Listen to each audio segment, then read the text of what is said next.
Hello everyone and welcome to the next Digital Today session. My name is Son and I will moderate this webinar today.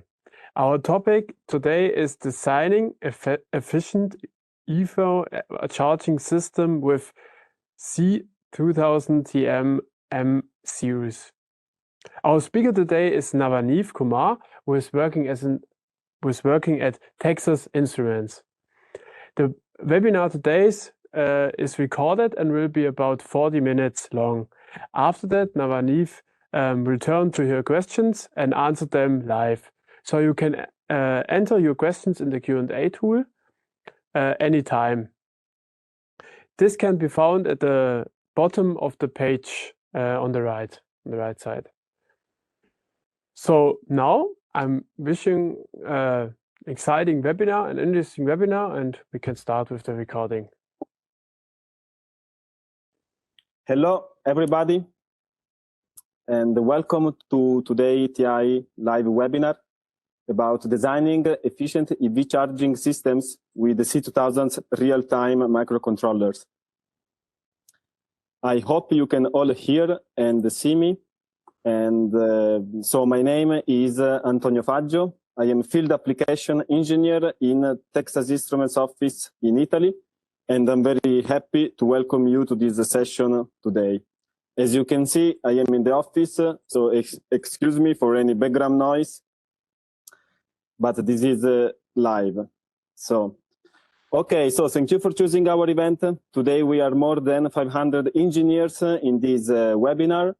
And as you can see, this webinar was born from the recent rising of EV charging sessions, and in particular for DC fast charging. So all the applications charging the vehicle battery bypassing the onboard charger.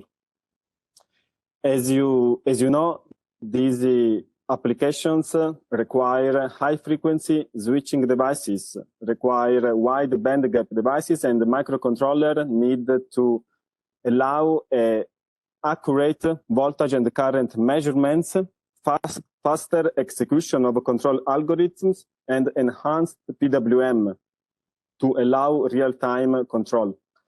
And in today's webinar, you will learn then Texas Instruments offerings for a real-time microcontroller, an overview of our C2000 features like enhanced PWM, configurable logic blocks, and integrated ADC protection features.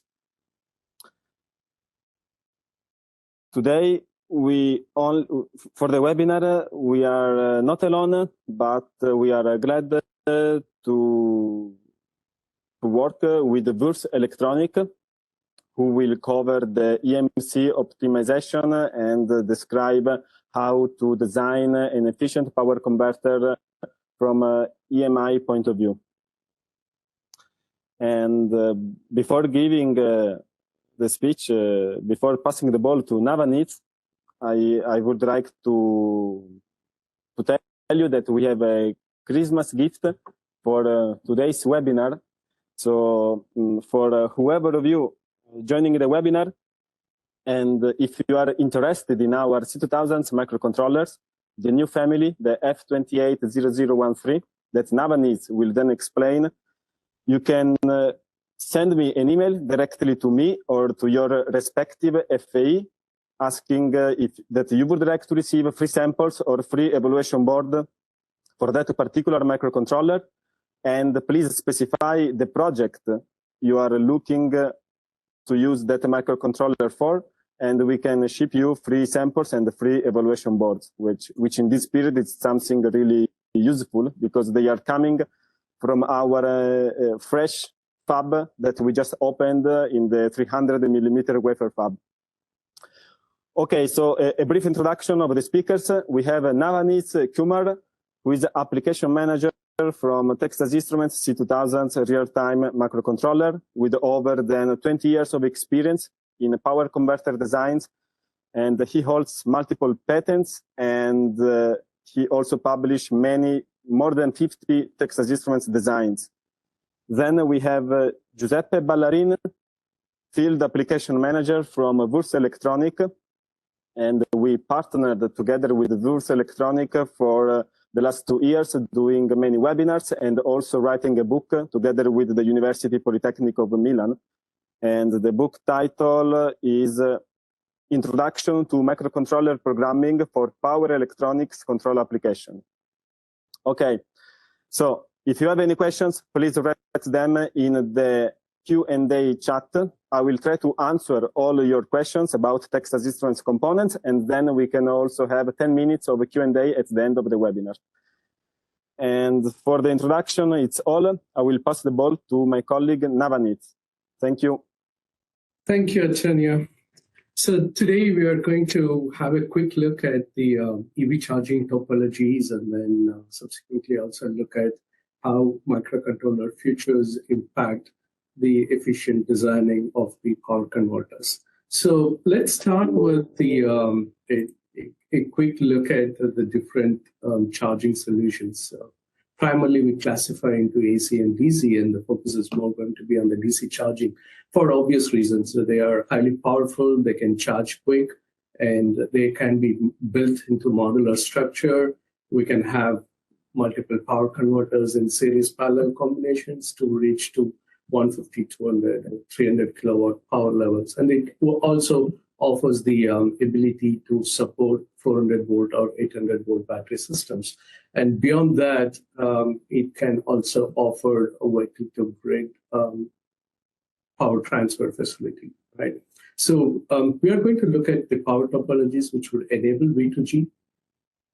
So let us look at what is needed for a bidirectional power flow. If we consider two sources like AC1 and AC2 connected through an inductor, then we are looking at the phase angle between the two to enable the power transfer. If AC2 has a lacking power factor, then the power flows from AC1 to AC2. In the other case, when AC2 have a leading power factor with respect to the AC1, then the AC2 can pump back power into the AC1.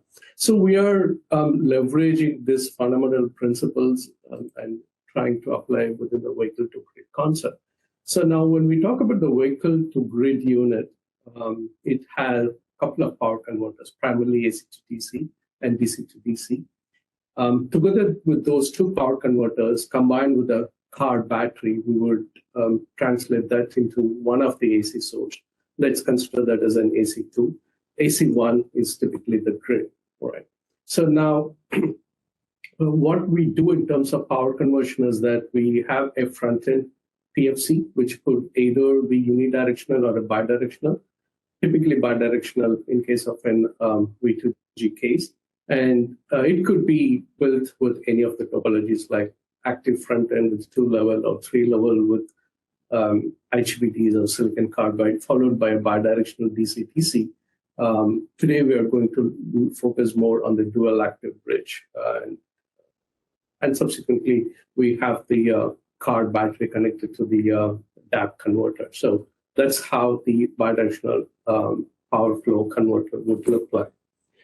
That said, let's have a quick look on what this dual active bridge is all about. So it has two probably we can call it as two full bridges, one on the primary side, one on the secondary side.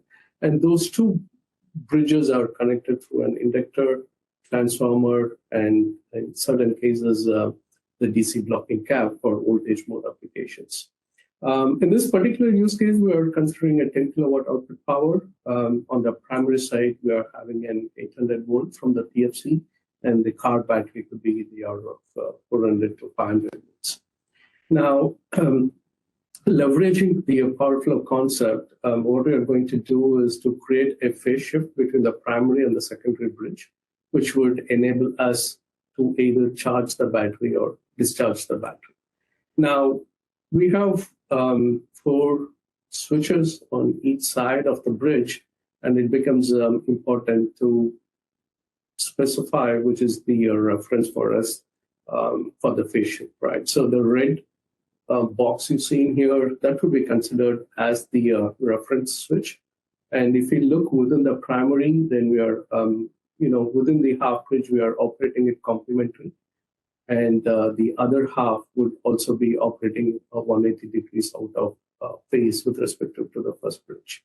And the same would hold true for the secondary bridge as well.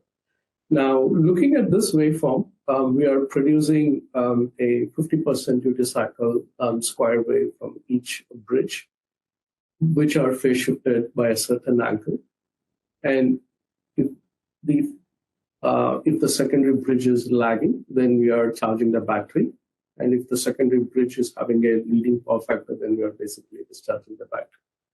Now, if we look at the power flow equation, it would be a combination of the grid, which is basically the PFC output voltage, the battery, and the transformer turns ratio, followed by the phase shift between the two, and of course impacted by the value of the inductance and the switching frequency.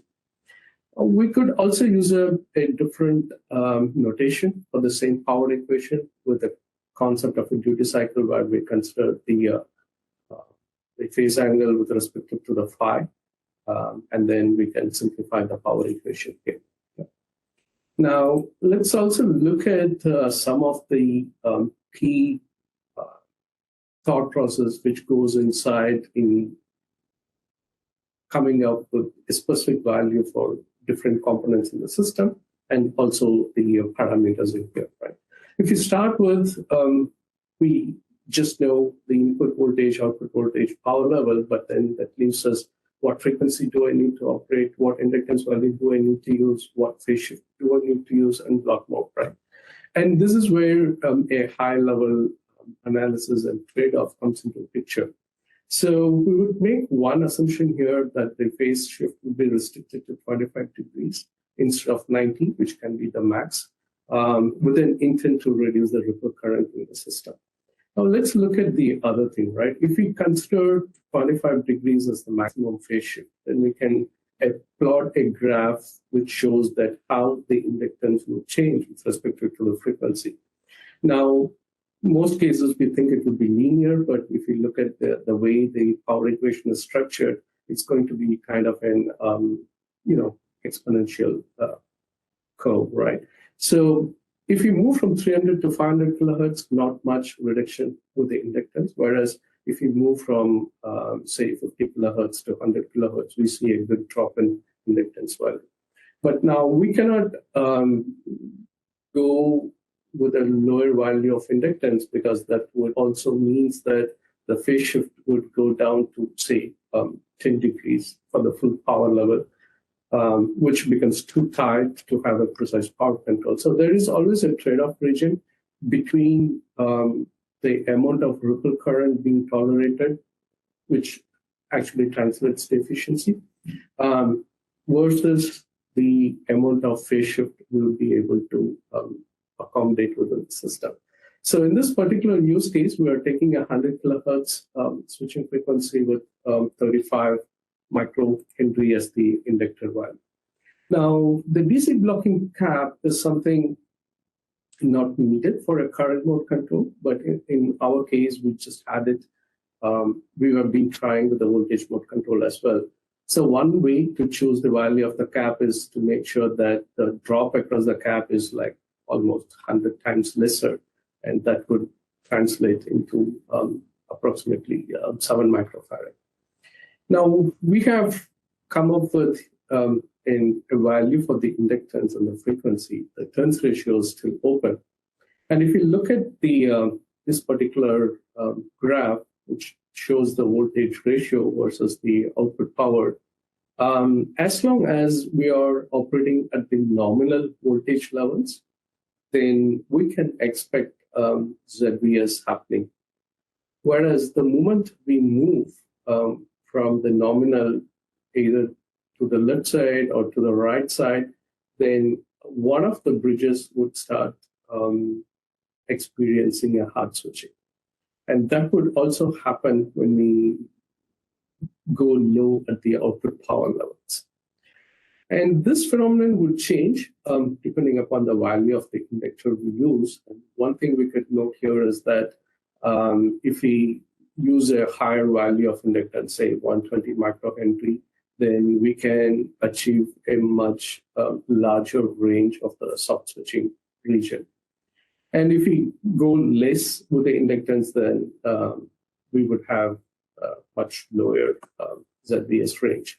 Now, here is the thing, right? If we go with a higher inductance value, then we would increase the ripple current. And if we go with a much lower inductor value, then we are looking at having a much lower phase angle to control the entire power flow. Right? So with a single phase shift, we have certain limitations whenever we move beyond its nominal range, which is typically the case with the battery charging anywhere down to 300, going all the way up to 500. We would keep moving the efficiency levels at a, it's going to be a variable one. And at low powers, it's going to be even lesser. And that's where the dual and the triple phase shift controls comes into picture with a two intent to make the converter more efficient. Now let's look at this. D1 can be considered as the primary voltage being generated, D2 as the secondary. In the middle, we have the inductor voltage, and in the bottom, we have the inductor current. Now, with a single phase shift, we are making sure that the primary and secondary produce a 50% duty cycle waveform, and they are phase shifted by a certain angle. We move from that and add one more variable where we call it as an extended phase shift. In this case, it's no longer the output from the bridge is no longer a 50% duty cycle. There are some extent where we have a zero voltage in this region, but cursor is visible. And this is possible if we have the two half bridges within the secondary or within the primary, if they don't have exact 180-degree out of it, right? And in this case, then we would produce a zero voltage because either the top switches or the bottom switches are on at the same time, leading to a zero voltage. So this would have one level of flexibility added to the controller. Now we move to the dual phase shift where we can control both the primary and the secondary bridges to have a zero output waveform. But we are making sure that the interphase angle is the same between the primary and the secondary. So that's why you would see that they are equal 0 times. With the triple phase shift, we have three variables, right? With an intra-primary, intra-secondary bridge, and as well as between the primary and the secondary bridge. So we have all the three variables. Now comes the question, right? So we have three variables. We are trying to control the output voltage, output power, and then which variable do we set in the system? And that's where a more complex algorithm comes into the picture. Let's look at on the phase shift per se, right? In this case, we set it to 25 degrees, and with an assumption that we are operating the converter at 100 kilohertz, then 25 degrees would translate to roughly 690 nanosecond. And if you're running our PWM module, then 100 megahertz clock, then we have the resolution to adjust the phase with 10 nanosecond increments, and that would translate to roughly 150 watts of output power. And it's not uncommon to have a power converter rated for 50 kilowatt, which means that every 10 nanosecond, which is the minimum resolution, translates into 500 watts of power. Right? So this is where the need for high resolution phase shift comes into the picture, which is offered by the C2000 microcontrollers. We can go with a resolution of 150 picosecond between the primary and the secondary, even within the intra half bridges. And we also have a support for much higher PWM channels. And even more important here is that we are talking about phase shift between the half bridges across the bridges as well, right? Which means that different PWM modules would have or should have the ability to stay in synchronous. Whenever we updated, all the bridges update at the same time, and then we have the flexibility to change them on the go as well. Now, let us look at a very basic concept of how a tap converter to be implemented. In this case, is shown as an voltage loop control, where we read the battery voltage, compare it with a reference, pass it to a PI compensator, and then we decide whether it should be a leading or a lagging angle. So let's assume that we are operating at a lagging angle, right? So, and then one of the PWM module, which is set as a reference, phi equals 0. So that would be on the primary bridge. And the one which we are going to adjust the phase would be part of the secondary side here. Right? And then if we want to have a protection, we are looking at taking in the current and comparing it to a reference, and then we can trick down the PWM. It's more at a high level overview. And if you look at what this means to the system, right? So if you have an ADC which have a much higher speed, that would help us to do oversampling, remove the noises in the system, and also the internal post-processing block of the C2000 helps to remove the offset in the sensors without the need for having a software. So we reduce some cycles in there. Now, if you look at the comparator subsystem, now we are setting a internal threshold for the overcurrent or the overvoltage, which are done through a 12-bit DAC. And we have the option to make some filters to avoid erroneous tripping. And then we also have the ability to connect the comparator output to any of the PWM modules, offering a flexibility to trip the system in order to protect the power devices. And the built-in CMPS enables, lowering the external block count and the cost as well. Now, with respect to the PWM, we are looking at having a multiple PWM modules. It's going to be easily 4 PWM modules for one phase or one stage. And then it can go up when we are trying to parallel the system. Now, we looked at the need for having a high resolution phase shift, but at the same time, the dead time adjustments also are a key. We will look into that in the subsequent slide as well. And we also offer the one-shot and global load to make sure that all PWM modules stay in sync. Now, what is not shown here is basically the C28X core and the CLA along with the other computational things, which we will talk about with the in the other power topologies as well. So let's look at what have to be inside the PWM module at a basic level. We have a we have a time-based counter, which is typically an up-down in this case, and we can also configure it either up or down separating with the RAM, right? Which is fed to a counter compare block where we have 4 set of registers A, B, C, and D, and it's going to we can set a specific value, and the action qualifier is going to look at or compare the timer, the counter output with respect to the compare registers, and then going to decide the PWM generation. So we'll be having like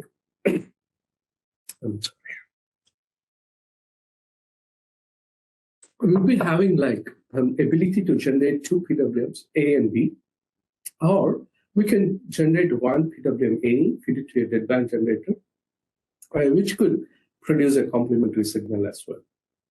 So we have multiple options on how we can generate those 2 signals, which are needed for the half bridge of the DAC converter. And those are fed to a transfer module, which gives the option to shut down the PWM signals in case of an overcurrent event. Now, let's also look at the deadband module, right? Now, the ZBS within the DAC converter is also dependent on the deadband what we inject, right? So it's dependent on the voltage, it's dependent on the inductor value, it depends upon the current, and we can calculate what is the dead time needed to make sure that ZBS happening. Now, that means that we should have the option to change the deadband granularly. Longer deadband means the diode is conducting more losses. And if it's lesser dead time, then we are not fully utilizing the ZBS range. So we have a 14-bit counter, which helps to adjust the deadband precisely in order to help maximize stay in the ZBS range as much as possible. The highlighted gray color is one way to generate a complementary signal from PWM-A. And we can use other techniques as well. So it's one way of generating that complementary signal. Let me move on to the synchronization, right? We looked into the need of having a phase difference between the primary bridge and the secondary bridge. Now, that means that we are having multiple PWM modules, and those modules need to be in sync, producing the needed phase shift. So if you look at here, the sync output, which is configured in this case as a counter equals 0, and we looked at, we had an up-down counter, and we can use this signal whenever the counter reaches 0. We can synchronize the different PWM modules to load a certain value. For the reference PWM module, that would be 0. And for the other PWM modules which are operating the secondary bridge, will be loaded with a certain count value, which is basically reflecting the phase difference between the two bridges. Now, this can be done in between the two, but if you look at higher phase shift, right, then probably each half bridge would need to have one PWM module. So then we are talking about 4 PWM modules which need to be in synchronized, having the precise phase shift between them. And the C2000 microcontrollers offer the flexibility to make sure that each of those PWM modules which are utilized for the DAC converter are synchronized to a specific PWM module referenced on the primary bridge. Now, let's quickly look at the VNR rectifier. So this particular topology is primarily meant for unidirectional power flow. In the next slide, we will also look at the active neutral point clamping topology as well for the bidirectional. Now, in some cases, if you are fine having an unidirectional power flow, VNR rectifier is one option to consider. Now, the control algorithm for this particular topology is primarily based on a traditional PFC topology, right? So we have the split capping here, which is fit to a block where we compute the actual voltage, basically add together these two voltages and compared against the reference. And the output of the error block gets into a voltage compensator, which is typically set to a much lower bandwidth. And then we have a feed-forward compensation. And then we multiply the voltage error output to get a sinusoidal shape, gets into a current compensator, and finally generating a PWM output. We also have a third harmonic injection here to make sure improve the DHTs. And then at the same time, we also have some blocks to make sure that we have voltage balance between the two capacitors here. So that's all we are trying to do. And if you look at, we have multiple compensators, like, voltage compensators, current compensators, and so on. And those compensators could be done with any of the algorithms. I mean, it could be like a simple PI, or it could be like a 2.20 or a 3.30, and that involves a lot of computation in the system, right?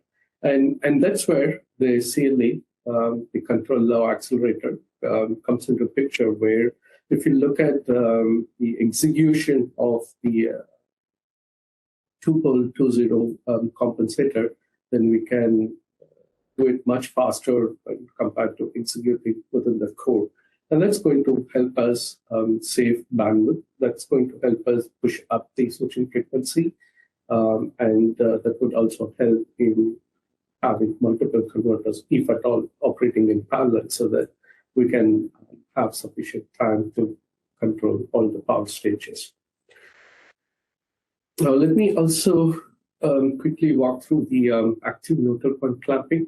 In this case, we are looking at a different control algorithm on the DQ frame, where we feed the grid voltages into a three-phase PLL, generating an phase angle in synchronism with the grid. And then we are looking at the current, getting into the ABC to DQ transformations, and then setting the ID to a value, what we need, and then follow through the current compensators, having an inverse conversion fit to the particular module, and then generating an PWM, right?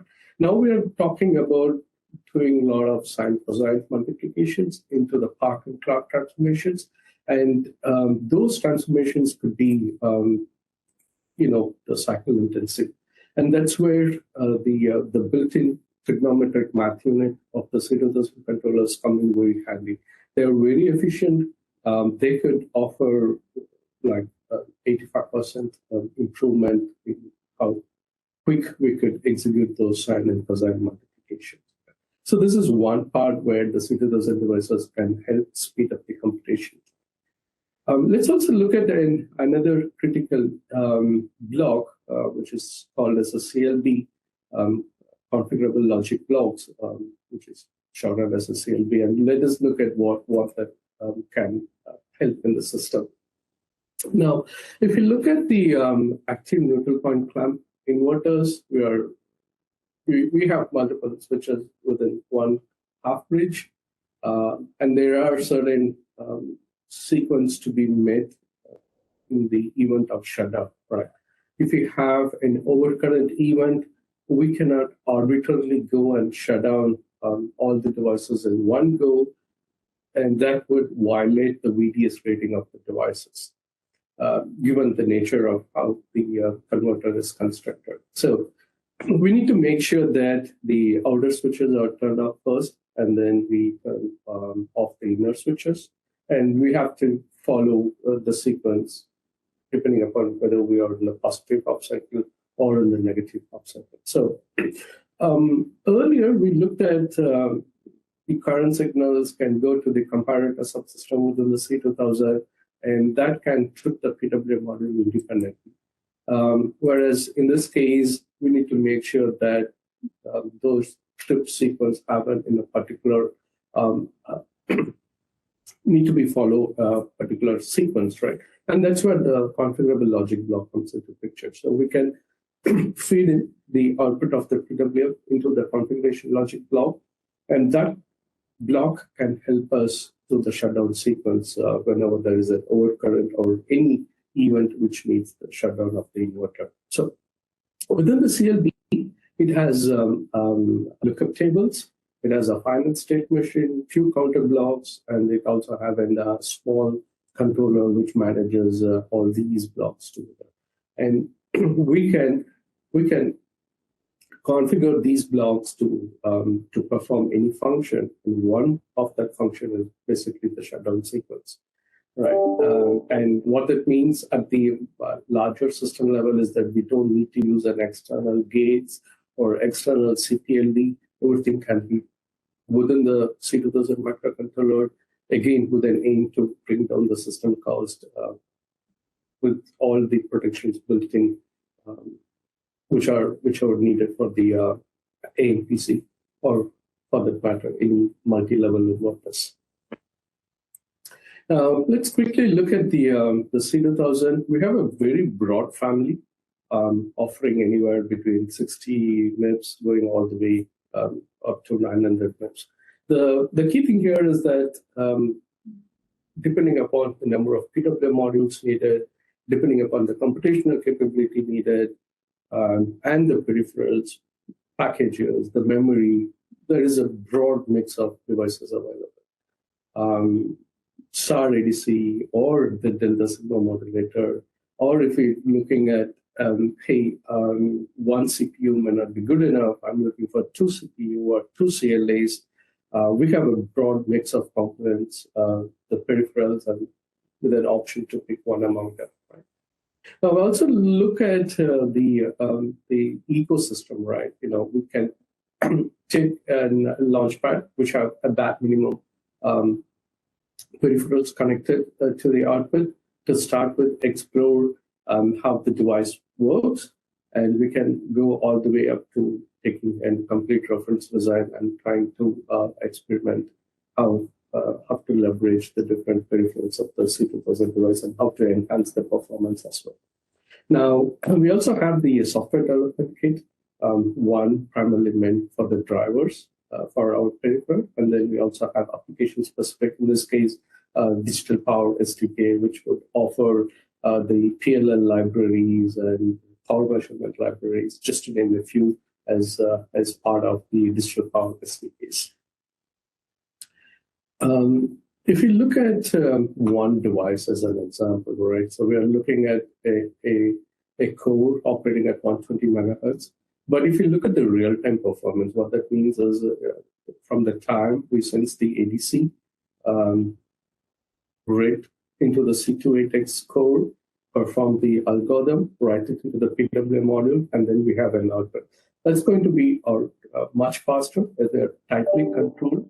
The C2000 device per se needs much lesser number of cycles to transfer data between the ADC to the core and code to the PWM modules. And CLA, we looked into it, how that's going to help speed up the control algorithms, or basically the compensators. And then we would also have the option of 4 built-in comparator subsystems to facilitate the overcurrent shutdown sequence along with the configurable logic block.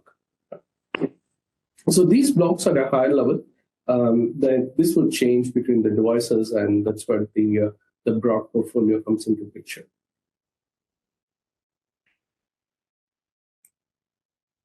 If you look at how to program the device, right? So at a lower level, we have all the driver libraries, which are meant to configure the ADCs, configure the PWM module, the communication modules, and so on. And those are typically contained what we call it as a C2000 module.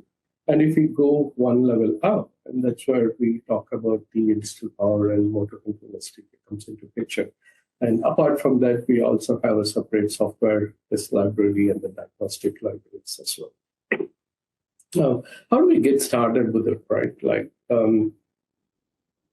if someone is new and want to explore about C2000 device, we have Academy, and that's going to be the best place to start with. It contains explanation of all the peripherals. It connects back some of the examples available from the C2000 into the Academy, and that would be a very good place to get to know about the device before starting exploring into the full-fledged reference design codes. And we also have a sysconfig tool, which is very handy to configure the device from the pinout or on the peripheral side of it. And then we can directly get into the control side of implementing the code. So that's going to be pretty handy. With that, Hi, Navaneeth. So now we can start with the Q&A session. Navaneeth is joining, so we can start. First question, how to get started with C2000? Yeah, that's the question many people have in their mind. There are multiple ways. The best place would be to start with the C2000 Academy to learn more about the C2000 features and how to operate it. And that can go along with the launchpad or the control card, the tool where our customers can leverage or learn examples which are available with the C2000. Once the tool chain and device or get more familiarity, then we can move to the reference designs and then start playing around with it. Thank you for the answer. So we come directly to the next question. Is C2000 supported by any model-based development tools? Yes, these days we see more on automatic code generation, and C2000 is supported by multiple third-party tools, including MathWorks, Plex, and PSIM, just to name a few. Thank you. Very cool. So I think we come to the last question. Does TI offer libraries and reference software for the development? Yes, so we do have two development kits, control software development kit, and then we also have a digital power development kit. And these SDKs include multiple reference design, and they are available to download on ti.com. So that will be the good place to start experimenting the algorithms running on C2000 and also the various libraries which are supported as well. Perfect. Thank you. One question for me. Could you, any chance to review this webinar later? Yes, you will all receive the link to the recording of the session and the presentation and this Q&A session. You will come also the link. So now I would say we are finished with this session. Thank you, Navaneeth, for your joining and for the playback recording. And thank you for your attention. And I hope you enjoyed it. And hopefully we see you on the next session of the Digital Days. Thank you. Goodbye.